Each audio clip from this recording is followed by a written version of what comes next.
भक्तमाल ग्रंथ में वर्णन है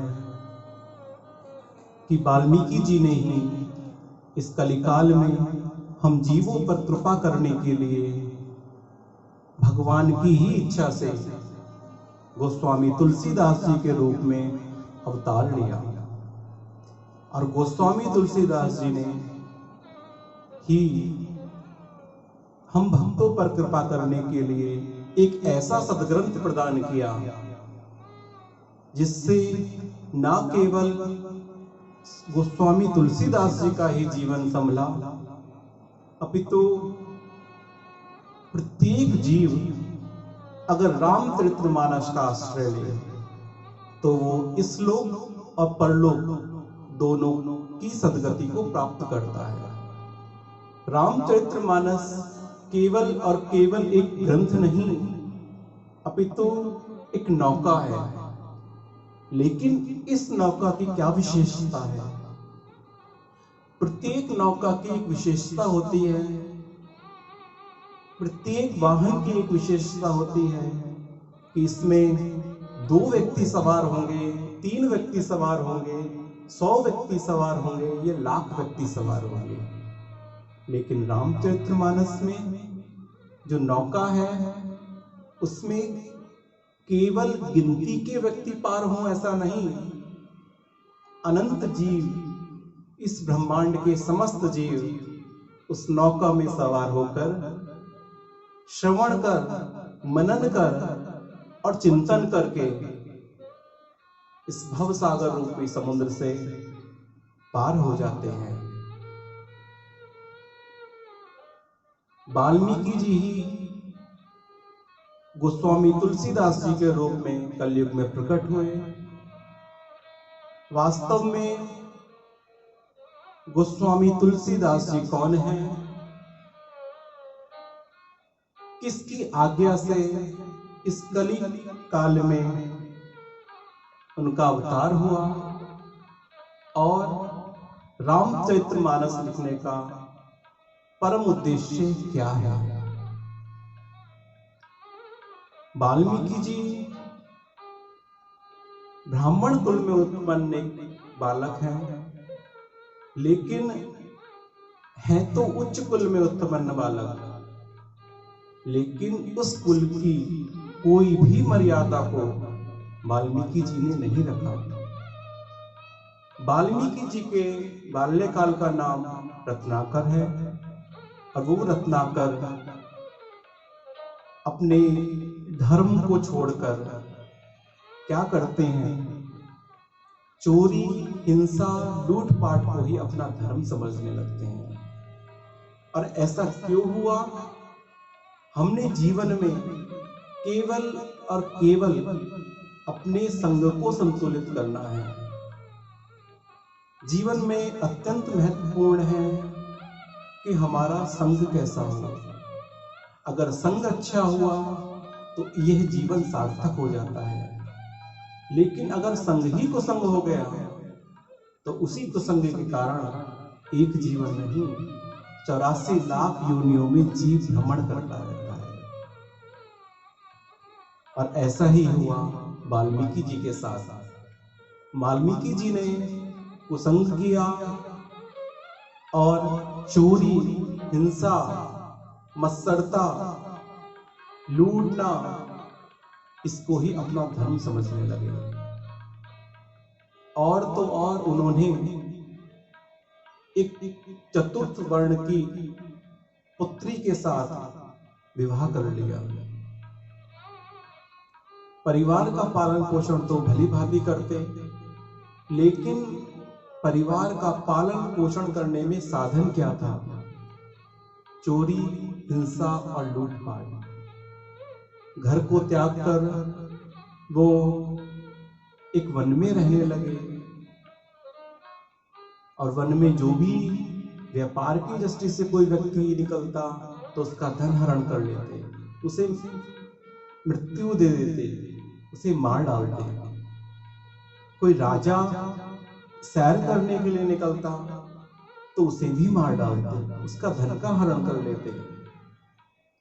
कोई भी व्यक्ति अगर अपनी पुत्री के विवाह के लिए कार्य करने के लिए जाता तो उसका भी धन हरण कर लेते और सोचते कि मैंने धन हरण करके अच्छा कार्य किया है।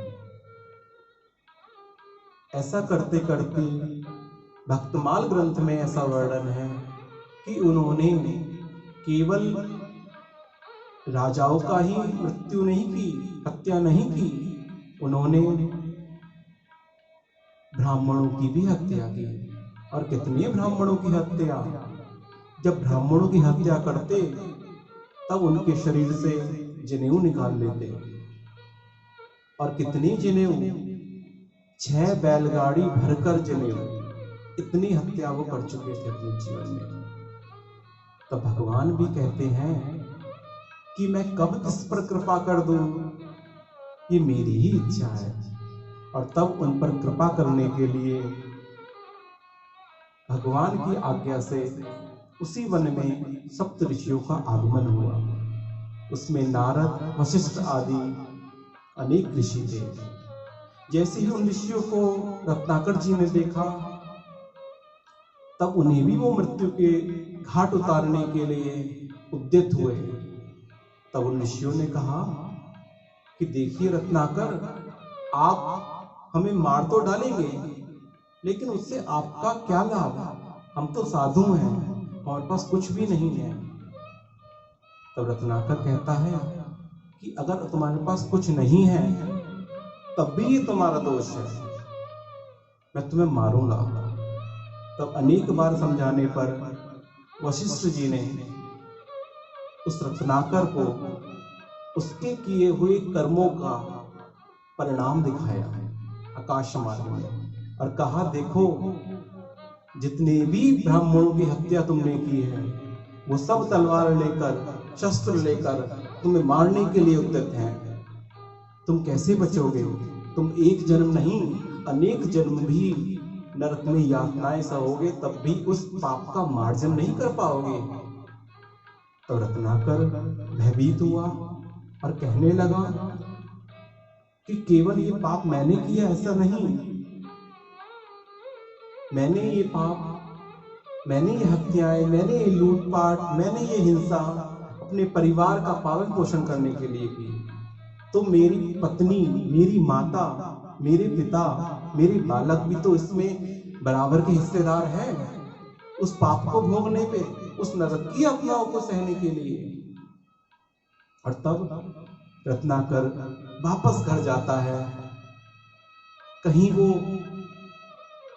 सप्तऋषि भाग ना जाए, उनके वो पेड़ों से बांध देता है और भागकर अपने घर पे अपनी मैया से पूछता है कि माँ, क्या मेरे द्वारा किए हुए अपराधों का दंड को तुम साथ में मेरे भोगोगी?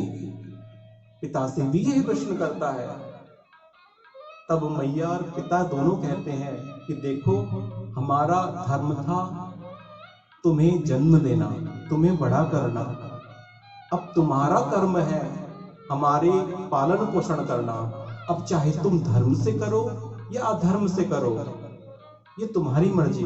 तुम धर्म से करोगे तो उस धर्म के द्वारा प्राप्त सुख को हम भोगने नहीं जाएंगे, और तुम अगर पाप से करोगे तो उस पाप से जो दंड तुम्हें मिलेगा उसको भी हम नहीं भोगेंगे। अच्छा, अब पत्नी के पास जाता है, पत्नी से पूछता है, क्या तुम उस दंड को, उस पाप को भोगोगी? पत्नी कहती है, जिस समय मेरा विवाह मेरे पिता ने आपके साथ किया था, मेरे खाने पीने, रहने पहनने और ओढ़ने की व्यवस्था की जिम्मेदारी आपकी थी, इसीलिए आपका धर्म है ये मुझे करना, मैं भी आपके साथ पाप को नहीं भोगूंगी। तब वो रत्नाकर दुखित मन से रोते रोते उस संत के चरणों में पड़ गया, उन ऋषियों के चरणों में पड़ गया और कहता है कि मेरे इस पाप का, अपराध का मार्जन तो नहीं हो सकता, लेकिन मैं जानता हूं कि संत जिस पर कृपा कर दे उस पर भगवान भी कृपा करते हैं। तो आप कृपा कर मुझे बताइए कि किस प्रकार से मेरा उद्धार हो। तब संत कहते हैं, देखो वैसे तो इस अपराध का कोई मार्जिन नहीं है, लेकिन भगवान की वाणी पर हमें भी विश्वास है। और वो क्या वाणी है? सन्मुख होए जीव मोहि जबहि, जन्म कोटि अघ नाशहि तबहि। कि व्यक्ति अगर मेरे सन्मुख हो जाए तो मैं एक जन्म नहीं, 2 जन्म नहीं, उसके करोड़ों जन्म के अपराधों को क्षमा कर देता हूं। लेकिन वास्तव में कि भगवान के सन्मुख होना क्या है? भगवान के सन्मुख होना ही भगवान के नाम का अहिर्निश जप ही भगवान के सन्मुख होना है। तो सप्तऋषि कहते हैं कि तुम भगवान श्री राम के नाम का अहिर्निश जप करो, पूर्व के किए हुए पापों का, अपराधों का रो रो कर उनसे क्षमा मांगो। वो पतित पावन है, दीन बंधु हैं, तुम पर कृपा करेंगे और भविष्य में इन अपराधों को कभी मत करना। तब ऐसा कहकर वो सप्तऋषि राम नाम उस रत्नाकर के हृदय में दे देते हैं। और मानो कितना भागा, कितनी वैचित्रता। राम नाम प्राप्त होने पर भी अनेक बार प्रयास किया, लेकिन वो मुख से राम राम नहीं बोल पा रहा। तब रो रो कर दोबारा संत के ऋषियों के चरणों में पड़ जाता है। कहता है, महाराज मैंने जीवन में इतने पाप किए कि अब ये जिह्वा राम नाम नहीं बोल पा रही। तब संत कहते हैं कि तुमने मार काट लूट पाट हिंसा यही की है ना, तो तुम ऐसा करो, मरा मरा बोलो। क्या तुम ऐसा बोल सकते हो? तो रत्नाकर कहता है, हाँ मैं मरा मरा बोल सकता हूं। और तब बार बार मरा मरा कहने पर, 2 बार मरा मरा कहने पर 1 बार राम आ जाता है। और मरा मरा जपते, मरा मरा जपते, कब वो मरा मरा राम राम में परिणत हो गया। कहते हैं ना, तुलसी मेरे राम को जब भाव से भजो या कुभाव से भजो, तो नाम भगवान कृपा करते हैं। और तब वो राम मरा मरा कब राम राम में परिणत हो गया नहीं पता चला। और एक दिन राम राम राम राम राम राम जपते जपते उसके हृदय में नाम भगवान ने कृपा कर दी। देखिए, जीव पर जब भी कृपा हुई है तो पहली कृपा नाम की होती है। नाम की कृपा से रूप प्रकट होता है, रूप की कृपा से लीला प्रकट होती है, और लीला की कृपा से धाम प्रकट होता है। सीढ़ी यही है, नाम रूप लीला और धाम। कोई एक सीढ़ी पहले पहुंच जाए ऐसा नहीं। जिसने नाम का नामामृत चखा है उसी को ही रूप का आस्वादन होता है। जिसने रूप का आस्वादन किया है वही लीला को समझ सकता है, और जिसने नाम रूप लीला को देखा है, अपने हृदयंगम किया है, उसी को धाम की प्राप्ति होती है। और ऐसा करते करते भगवान नाम ने उस रत्नाकर के ऊपर कृपा की। नाम की कृपा से रूप, रूप की कृपा से धाम, और धाम की कृपा से लीला प्रकट हो गई।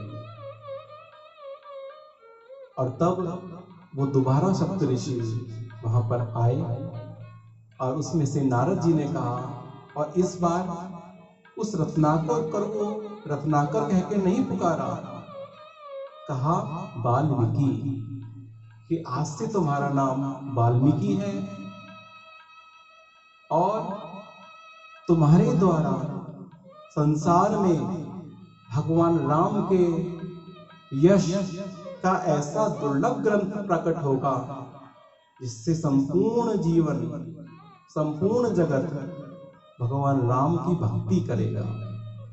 और तब नारद जी के द्वारा वाल्मीकि जी को 100 श्लोकों की रामायण प्रदान की गई।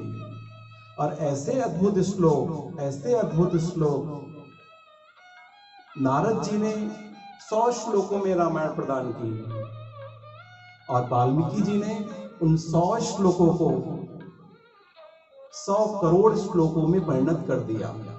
और ऐसे अद्भुत श्लोक एक एक श्लोक में मानो भगवान श्री राम का संपूर्ण जीवन चरित्र अंकित हो। ऐसा अद्भुत संग्रह, ऐसी रामायण प्रकट हुई जिस रामायण पर भगवान भोलेनाथ भी रिझ गए। और तब भोलेनाथ ने उन 100 करोड़ श्लोकों को 3 भागों में बांटा और 2 अक्षर स्वयं अपने कंठ में रखे। और वो कौन से 2 अक्षर थे? रा और मा, राम। तभी एक अन्य लीला भी हुई।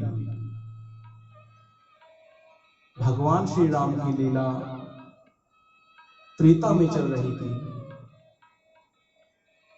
और भगवान की बाल लीला, भगवान का विवाह लीला, भगवान की वनवास की लीला, भगवान की लंका लीला और बाद में भगवान का पुनः अयोध्या वापस आना और सीता मैया का अंतर्ध्यान होना।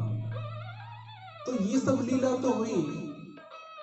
भगवान को भली भांति ये लीला संपादित करी गई, लेकिन भगवान के परम भक्त हनुमान के हृदय में संपूर्ण लीला से एक दुख था कि मेरे प्रभु श्री राम ने कितना कुछ किया इस जगत के लिए, लेकिन इस जगत ने भगवान को क्या दिया?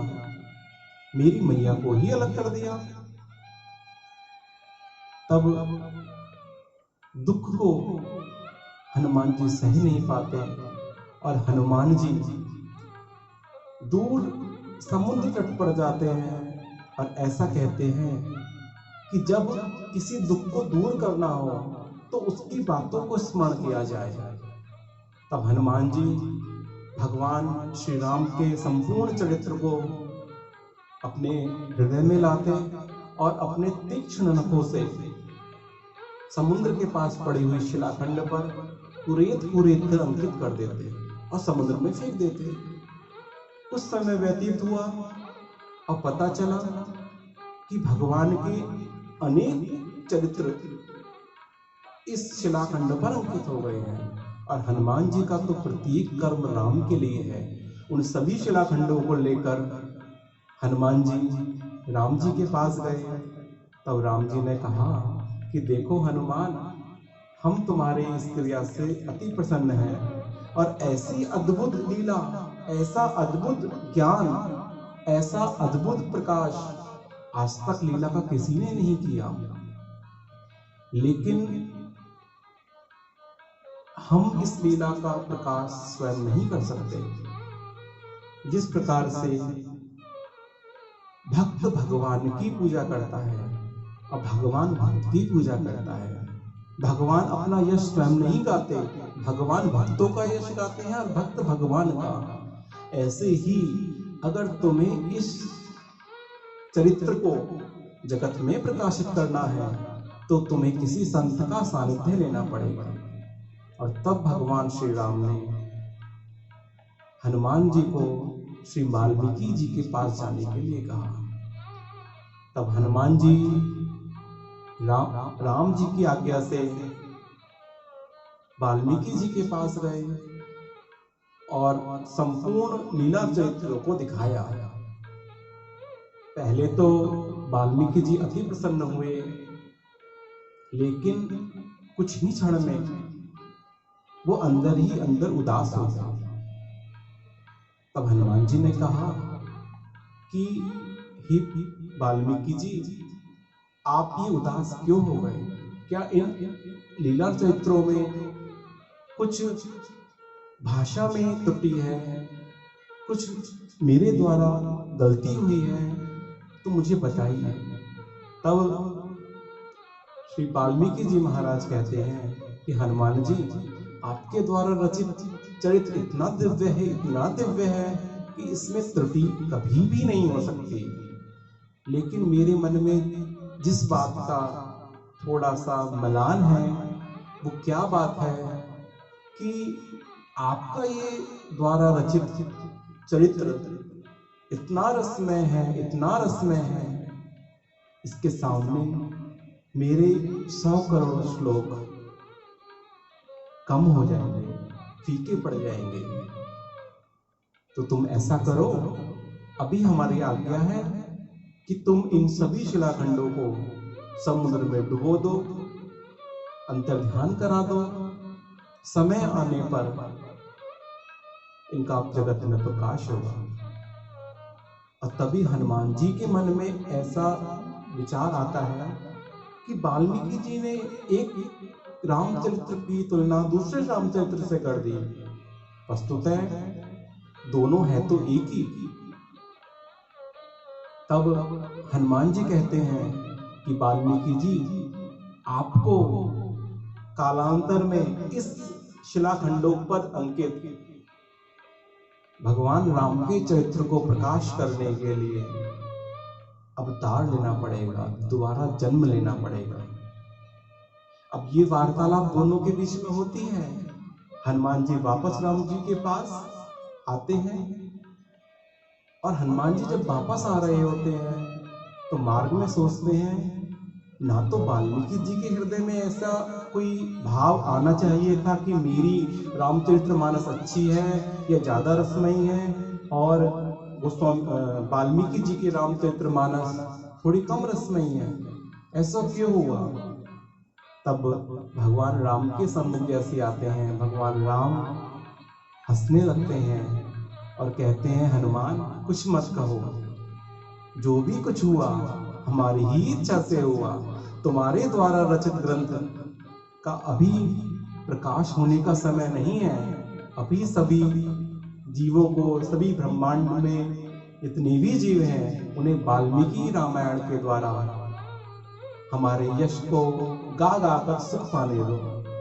आगे कलयुग में वाल्मीकि जी ही गोस्वामी तुलसीदास जी के रूप में अवतरित होंगे और उस समय राजा विक्रमादित्य होंगे। उनके कहने पर श्री गोस्वामी तुलसीदास जी के द्वारा इस सुंदर ग्रंथ का प्रकाश होगा। तब हनुमान जी मुस्कुराते हैं और कहते हैं, सब ही नचावत राम गोसाई, कि प्रभु ये सब आपकी ही लीला थी, और इसी लीला के कारण, भगवत इच्छा के कारण कालांतर में सतयुग गया, त्रेता गया, द्वापर गया और कलयुग का समय आया। और तब कलयुग पर जीवों पर कृपा करने के लिए वाल्मीकि जी ही गोस्वामी तुलसीदास जी के रूप में सन 1554 में पाराशर गोत्रीय ब्राह्मण कुल, पिता का नाम आत्माराम दुबे, माता तुलसी देवी के गर्भ से श्री गोस्वामी तुलसीदास जी प्रकट होते हैं। बोलो गोस्वामी तुलसीदास की जय। गोस्वामी तुलसीदास जी प्रकट होते हैं और कौन सा सन, कौन सी संवत? 1554 विषय कालिंदी के सावन शुक्ल सप्तमी तुलसी धरो शरीर। 1554 सन शनिवार का दिन, संध्या का समय, अभिजीत मुहूर्त में श्री गोस्वामी तुलसीदास जी का प्रकट होता है, अवतार होता है। गोस्वामी तुलसीदास जी के विषय में जितना कहा जाए उतना थोड़ा है। गोस्वामी तुलसीदास जी ने भगवान की ही आज्ञा से भगवत इच्छा से ही रामचरितमानस अपने जीवन में प्रकाश किया। और जब उनसे पूछा गया कि आपने रामचरितमानस क्यों लिखी, तब गोस्वामी तुलसीदास जी कहते हैं कि देखो, ये रामचरितमानस मैंने किसी ख्याति को प्राप्त करने के लिए नहीं लिखी, और सच कहूं तो धन कमाने की इच्छा से, किसी और सांसारिक इच्छा से मैंने ये रामचरितमानस नहीं लिखी। तब किस इच्छा से लिखी? शांता सुखाय तुलसी रघुनाथ गाथा, कि ये मैंने रामचरितमानस शांता तो सुखाय तुलसी रघुनाथ गाथा, स्वयं के सुख के लिए इस रामचरितमानस को लिखा। और आज जो केवल गोस्वामी तुलसीदास जी का सुख था, आज जन जन का सुख है। आज घर घर में, प्रत्येक नगर नगर में रामचरितमानस सबको सुख प्रदान कर रही है। फिर गोस्वामी तुलसीदास से पूछा गया कि संपूर्ण रामचरितमानस का सार क्या है। तब गोस्वामी तुलसीदास जी केवल एक ही बात कहते हैं, राम ही सिमरिए गाये राम ही, संतन सुनहिए राम गुण गानहि। कि संपूर्ण रामचरितमानस का केवल और केवल एक ही सार है, राम ही सिमरिए गाइए राम ही। राम का ही सिमरन करो, मुख से निरंतर अहिर्निश राम नाम का जप करो। संत के पास जाओ तो किसी सांसारिक वस्तु की इच्छा मत करो, संत के पास जाकर केवल और केवल भगवान श्री राम के यश का ही श्रवण करो। पूछो उनसे किस प्रकार से हमारे हृदय में भी राम भक्ति प्रकट होगी, हमारी राम भक्ति प्रबल होगी। यही संपूर्ण रामचरितमानस का सार है। और देखिए, कई जन्मों से ये जीव सो रहा है। कभी अगर इस सोते हुए जीव के मन को चेतना मिलेगी तो सतग्रंथ और सत्पुरुष के द्वारा ही मिलेगी। आज के समय में सत्पुरुष मिलना अति दुर्लभ है, लेकिन भगवान ने अब भी कोई कृपा नहीं की, अकृपा नहीं की। भगवान ने पहले ही इतने ग्रंथों रूपी सत्पुरुषों को हम पर कृपा कर प्रदान किया है, लेकिन उस ग्रंथ का अवलोकन, उस ज्ञान रूपी गंगा में स्नान तो हमें ही लगाना पड़ेगा, डुबकी तो हमें ही लगानी पड़ेगी। और गंगाओं में और नदियों में स्नान करके नीचे उतरना खतरनाक है, लेकिन रामचरितमानस रूपी गंगा में जो एक बार डूबा वो कभी डूबा नहीं, वो पार हो गया।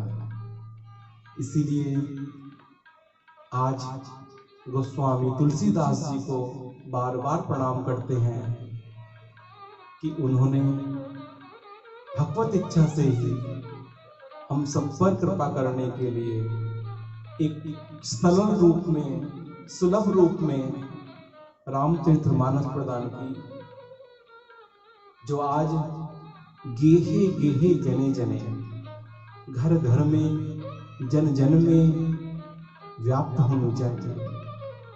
हम हिंदू हैं, इसका प्रमाण क्या है? अगर हम रामचरितमानस नहीं पढ़ते तो हम हिंदू नहीं हैं। आज कितने हिंदू हैं? अभी जब लॉकडाउन लगा तो दूरदर्शन के द्वारा रामचरितमानस, रामायण को दिखाया गया। तब देखने के बाद पता चला कि हमारे भगवान का लीला क्या है। अगर पहले ही हमारे नई जनरेशन यूथ ने रामचरितमानस को श्रवण किया होता तो आज संसार में फैले हुए उन कुविचार नहीं बढ़ते। आज हर घर में कोई और नहीं, पुत्र के रूप में राम ही जन्म लेते। इसीलिए सभी माता पिता का ये कर्तव्य है कि अपने बालकों को सुविद्या और सुसंस्कार दोनों प्रदान करें। सुविद्या तो हम प्रदान करते हैं, अच्छे कॉलेज में पढ़ाना, अच्छी यूनिवर्सिटी में पढ़ाना, कॉन्वेंट में पढ़ाना, लेकिन सुसंस्कार देना भूल जाते हैं। वास्तव में सुसंस्कार के अभाव में सुविद्या फलीभूत नहीं होती। वही सुसंस्कार के अभाव में जब बच्चा पढ़ लिख कर बड़ा हो जाता है तो माँ बाप को घर से निकाल देता है, माँ बाप से प्रेम नहीं करता। अगर सुविद्या के समय हमने अगर सुसंस्कार दिए होते, रामचरितमानस का पढ़ाया होता, सुनाया होता, तो हमारा बालक भी राम से कम नहीं होता, आचरण तो राम का ही होता।